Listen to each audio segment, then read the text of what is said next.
तो अगर इतिहास में रिस्क नहीं लिया जाता तो क्या हवाई जहाज बनाया जा सकता था? क्योंकि उसको बनाने वाला भी हाथ पर हाथ धर के बैठ सकता था कि यार इस काम में रिस्क है, अगर आसमान से जमीन पर गिर गया तो।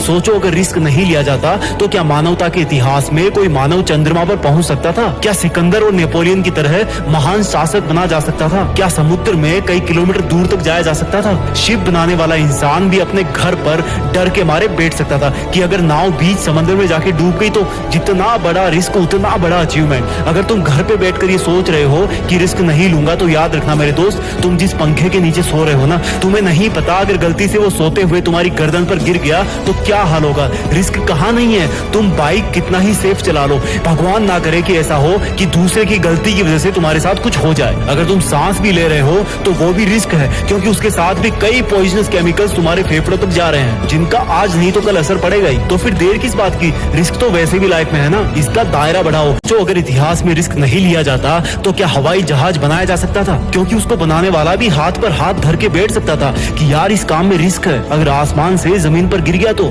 सोचो अगर रिस्क नहीं लिया जाता तो क्या मानवता के इतिहास में कोई मानव चंद्रमा पर पहुंच सकता था? क्या सिकंदर और नेपोलियन की तरह महान शासक बना जा सकता था? क्या समुद्र में कई किलोमीटर दूर तक जाया जा सकता था? शिप बनाने वाला इंसान भी अपने घर पर डर के मारे बैठ सकता था कि अगर नाव बीच समंदर में जाके डूब गई तो जितना बड़ा रिस्क उतना बड़ा अचीवमेंट। अगर तुम घर पे बैठकर ये सोच रहे हो कि रिस्क नहीं लूंगा तो याद रखना मेरे दोस्त, तुम जिस पंखे के नीचे सो रहे हो ना, तुम्हें नहीं पता अगर गलती से वो सोते हुए तुम्हारी गर्दन पर गिर गया तो क्या हाल होगा। रिस्क कहाँ नहीं है, तुम बाइक कितना ही सेफ चला लो, भगवान ना करे कि ऐसा हो कि दूसरे की गलती की वजह से तुम्हारे साथ कुछ हो जाए। अगर तुम सांस भी ले रहे हो तो वो भी रिस्क है, क्योंकि उसके साथ भी कई पॉइजनस केमिकल्स तुम्हारे फेफड़ों तक जा रहे हैं, जिनका आज नहीं तो कल असर पड़ेगा ही। तो फिर देर किस बात की, रिस्क तो वैसे भी लाइफ में है ना, इसका दायरा बढ़ाओ। जो अगर इतिहास में रिस्क नहीं लिया जाता तो क्या हवाई जहाज बनाया जा सकता था? क्योंकि उसको बनाने वाला भी हाथ पर हाथ धर के बैठ सकता था कि यार इस काम में रिस्क है, अगर आसमान से जमीन पर गिर गया तो।